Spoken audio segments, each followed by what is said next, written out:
ईद मुबारक। ईद मुबारक। मुबारक। ईद मुबारक। ईद मुबारक। ईद मुबारक। ईद मुबारक। ईद मुबारक। ईद मुबारक। ईद मुबारक।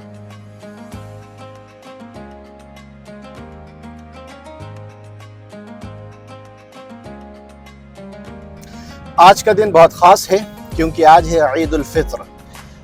अल्लाह ताला हमें 30 रोज़ों के बाद, रमज़ान के 30 दिन के बाद एक इनाम देता है, एक तोहफ़ा देता है जो कि हर एक मुसलमान और मोमिन के लिए खुशी की बात होती है। तो ईद जो है ये कोई एक फेस्टिवल नहीं है, सिर्फ एक फेस्टिवल नहीं है, ये एक नया आगाज़ है। जैसे कि आपको पता है कि रमज़ान हमारे ज़िंदगी के अंदर इसलिए आता है कि हम अपनी ज़िंदगी को रिसेट कर सकें, अपने तमाम गुनाहों को ख़त्म कर सकें और एक नई ज़िंदगी का आगाज़ कर सकें। तो रमज़ान के बाद जब ईद आती है, एक शव्वाल आती है, तो हमारी एक नई ज़िंदगी शुरू होती है और हमें उसका आगाज़ करना होता है। ईद की सुन्नत यह भी है कि हम नए और साफ़ कपड़े पहनें, अच्छी खुशबू लगाएं और घर से निकलने से पहले कुछ मीठा ज़रूर खाएं। ये एक सुन्नत है जो हमें रसूलुल्लाह सल्लल्लाहु अलैहि वसल्लम ने सिखाई है। रसूलुल्लाह सल्लल्लाहु अलैहि वसल्लम जब भी ईद उल फित्र के दिन ईद की नमाज के लिए जाते थे तो कुछ खजूर खाए बगैर कभी नहीं जाते थे। तो अब बज रहे हैं रात के 3 और हम जा रहे हैं मिस्र की दूसरी सबसे बड़ी मस्जिद, मस्जिद अल फतह अल अलीम। वहाँ पर हमें इंशाअल्लाह जा कर के पहले फजर की नमाज अदा करेंगे और उसके बाद इंशाअल्लाह वहीं ईद की नमाज भी अदा करेंगे। अब आप सोच रहे होंगे कि रात के 3 बजे हम ऑन द वे क्यों हैं? तो इसका जवाब ये है कि मिस्र के अंदर जो ईद की नमाज होती है और ख़ास करके मिडिल ईस्ट और अरब के अंदर वो बहुत जल्दी हो जाती है। जैसे ही जो है इशराक का वक्त शुरू होता है उस वक्त जो है नमाज फजर अदा की जाती है यहाँ पर पूरी सभी जगह। तो हम आपको अलविदा जुमे पर मस्जिद कबीर लेकर के गए थे और आज तजुर्बा कराने के लिए एक नई तामीरी मस्जिद जो है मिस्र की दूसरी सबसे खूबसूरत और बड़ी मस्जिद, वहाँ हम आपको लेकर के चलते हैं। हम इसलिए जल्दी जा रहे हैं ताकि हमें अंदर अच्छे से जगह भी मिल सके और फजर की नमाज भी हमारी रास्ते में छूटे ना, ताकि हम वहाँ जाकर पढ़ लें। और मेरा आपसे भी यही पैगाम है कि जिस तरह आपने नमाज़ों को रमज़ान के अंदर पाबंदी से पढ़ा और पाबंदी की, इसी तरह आप रमज़ान के बाद भी नमाज़ों को पढ़ें, तब आपने रमज़ान का जो है हक़ अदा किया है। चलें अब मिलते हैं मस्जिद के पास जाकर। तो बिलाखिर हम जो है मस्जिद पर पहुंच चुके हैं और अभी यहाँ पर देखें पूरा अंधेरा है और फजर की अजान जो है वो अभी नहीं हुई है, कुछ मिनट बाकी हैं फजर की अजान में। फिर इंशाल्लाह अंदर चलते हैं, पहले बाहर से देख लेते हैं। ठंड है वो लग रही है, मैं सिर्फ जुब्बा पहन करके आया था कि जो है इतनी ठंड नहीं होगी, लेकिन ये आउट ऑफ कायरो इलाका है तो ठंड ज़्यादा है। चलें अब अंदर चलते हैं, अजान होने वाली है।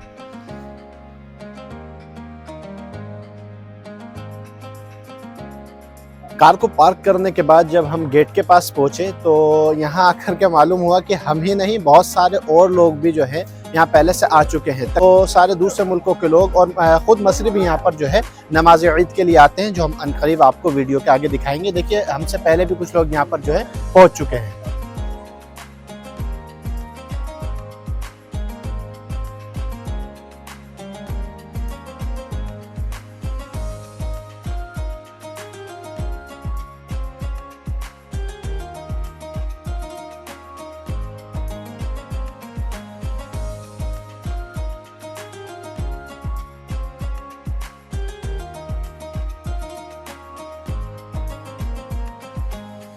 कुछ यहाँ पर इस तरह जो चेंजिंग आई वो ये कि मस्जिद के जो दरवाजे थे वो बंद थे और वो बहुत बाद में खुले हैं, पता नहीं क्यों। नमाज भी हमने बाहर अदा की थी, जबकि हम सोच रहे थे कि अब अजान हो गई है, दरवाजे खुल जाने चाहिए, लेकिन जब यहाँ आए तो दरवाजे बंद थे और काफ़ी देर तक बंद रहे।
بسم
الله الرحمن الرحيم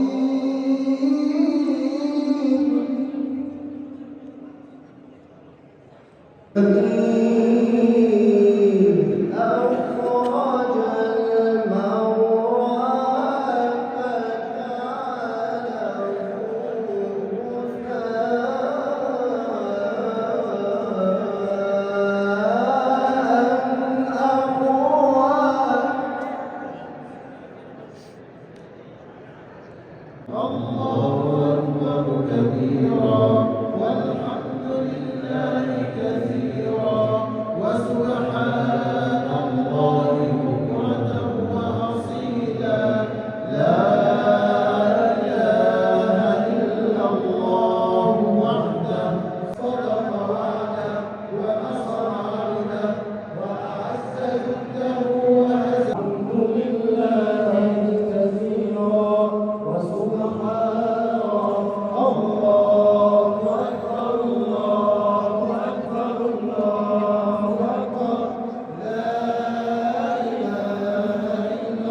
الله أكبر الله أكبر الله أكبر الله أكبر كبيرا بأيامه الحافلة بالصيام ولياليه العامرة بالقيام وها هي يا عباد الله شمس عيد الفطر المبارك موسى الآن شكرتين الاعتراف بالنعمة والخضوع بين يدي صاحب المنة هو النجاة في الدنيا واحفظنا جميعا بما تحفظ به عبادك الصالحين كل عام أنتم بخير وصلى الله وسلم وبارك على سيدنا محمد وعلى آله.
अल्हम्दुलिल्लाह ईद की नमाज हमारी अदा हो गई है। तक़ब्बलल्लाहु मिन्ना व मिनकुम व सालिहुल आमाल।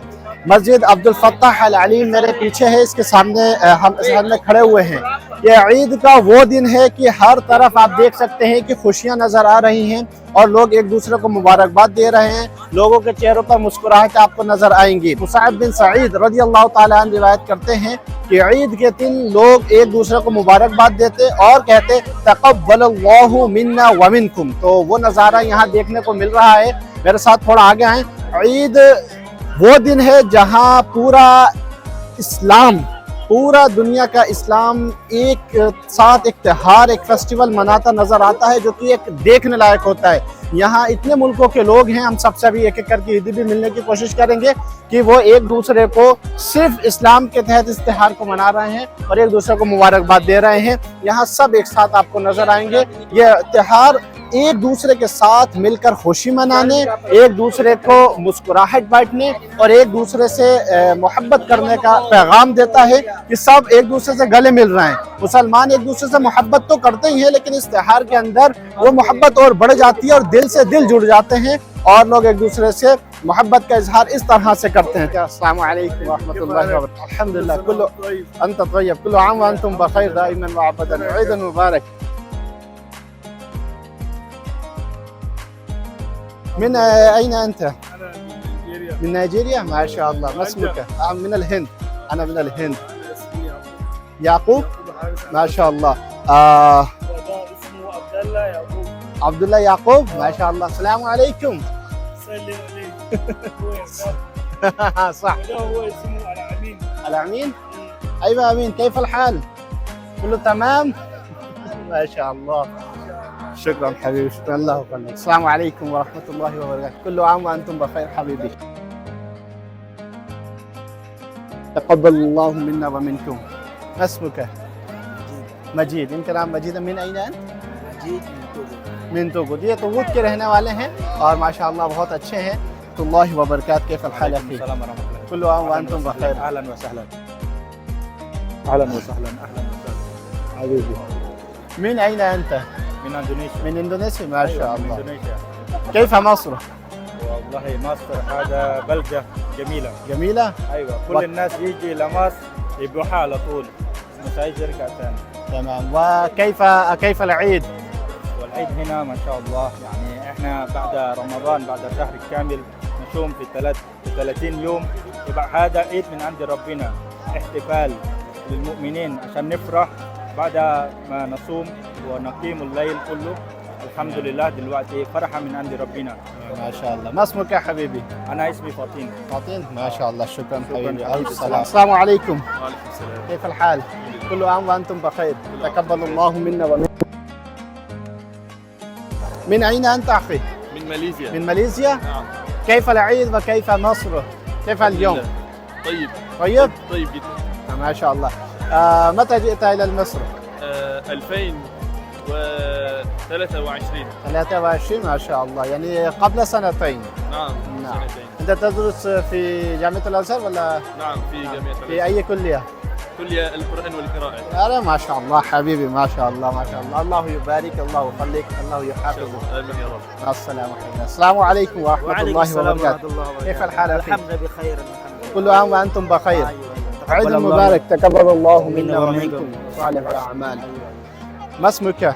أنا أحسن الفكري. أحسن؟ أحسن الفكري. أحسن الفكري. ما شاء الله. كيف مصر وكيف العيد؟ الحمد لله. هذا يوم أو عيد أول لي نعم. في مصر، وهذا أول؟ أي أول. ما شاء الله. أول. جئت هنا في آخر السنة الماضية. نعم.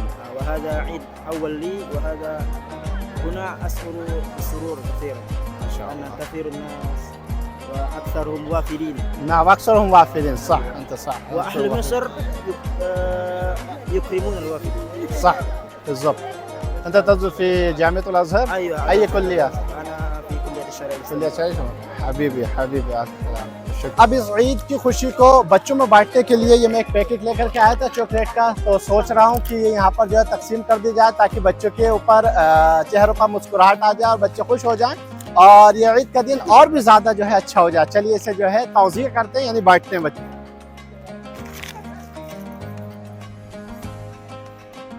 السلام عليكم. تفضل. تفضلي. تفضلي. واو. قولي عيد مبارك. عيد مبارك. مبارك. عيد يا ابني عيد مبارك. عيد مبارك. من أين أنت؟ من إندونيسيا. من إندونيسيا؟ ما شاء الله. تقبل الله منا ومنكم وصالح الأعمال. آمين آمين يا رب. كل عام وأنتم بخير حبيبي. طيب حبيبي. كل سنة طيب. من أين أنت؟ أنا من المعادي. من المعادي يعني مصري صح؟ واحد هنا برضه في العاصمة هنا. نعم. كيف الحال؟ قل عيد مبارك. عيد مبارك. عيد مبارك. شكرا عليكم. وعليكم السلام. كيف الحال؟ قولوا بخير. مبارك سيما عيد. عيد عيد. مبارك. عيد مبارك ماما. حبيبي. قل عيد مبارك. سيد مبارك. عيد مبارك. عيد مبارك. تفضلي واحد ثاني. السلام عليكم. قل عيد مبارك. عيد مبارك. عيد مبارك. كيف الحال؟ قل عيد مبارك. عيد مبارك. شكرا. مع السلامة. السلام عليكم. تفضلي. عيد مبارك. عيد مبارك. عيد مبارك. عيد مبارك. تفضل. السلام عليكم. عليكم السلام. تفضل. قل عيد مبارك. عيد مبارك. تفضل. واحد ثاني. السلام عليكم. تفضلي. تفضلي. عيد مبارك. عيد. تفضل. السلام عليكم. عيد مبارك. تفضل. السلام عليكم. السلام. عيد مبارك. قولي عيد مبارك. يس. السلام عليكم. تفضلي. عيد مبارك. تفضل. قل لي عيد مبارك. عيد مبارك. السلام عليكم. السلام عليكم. وعليكم السلام. عيد مبارك. عيد مبارك. وانت مبارك. حبيبي تفضل. واحد ثاني انت تقول عيد مبارك. عيد مبارك. السلام عليكم. وعليكم وعليكم السلام. السلام. وعليكم السلام. تفضل. السلام عليكم. وعليكم السلام. عيد مبارك. عيد مبارك. عيد مبارك. قل لي عيد مبارك. ناخذ الدنيا وزميله. لا مشكلة. قول خمسة. لا مشكلة. عشان يسموه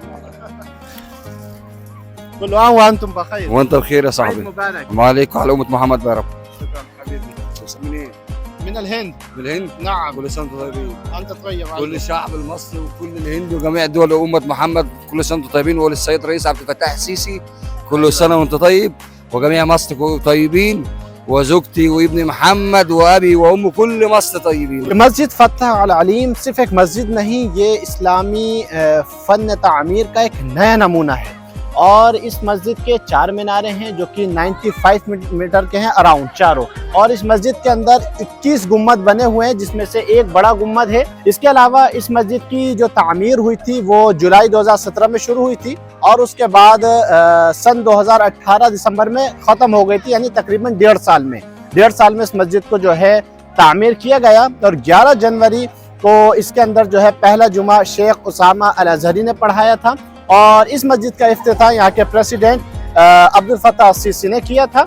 और इस मस्जिद के अंदर नीचे जो है एक और मस्जिद बनी हुई है जो रोज़ नमाज पढ़ने के लिए इस्तेमाल होती है। वज़ू खाना भी नीचे बना हुआ है और इस मस्जिद को जुम्मे और ईदैन के लिए यानी ईद उल फित्र और ईद उल अज़हा की नमाज के लिए ही खोला जाता है।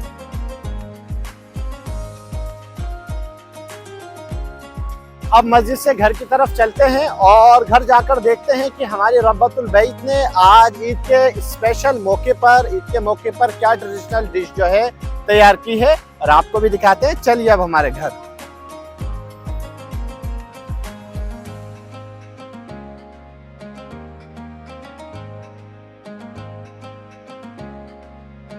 हम 9 बजे मस्जिद से निकले थे और 10 बजे हम घर आ गए थे। घर आने के बाद घर वालों से बात की इंडिया, और कुछ रिश्तेदारों से बात की, दोस्तों से बात की।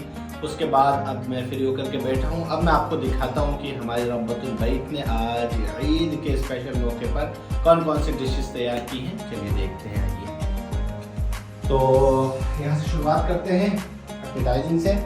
सबसे पहले ये है हमारे छोले की चाट, जो कि बहुत लजीज है। इसके अंदर छोले, टमाटर और आपके दही और खीरे, बहुत सारी चीज़ें इसके अंदर पड़ी हुई हैं जो कि प्रोटीन से भरपूर है।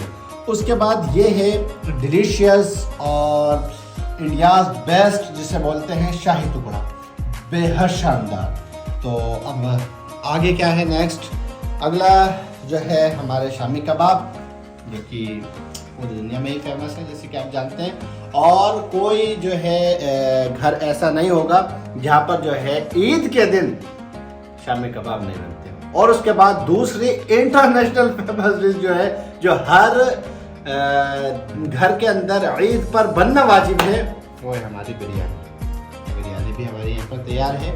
और उसके बाद मुसलमानों ने जो वाजिब किया हुआ है वो है हमारा शीर खुरमा।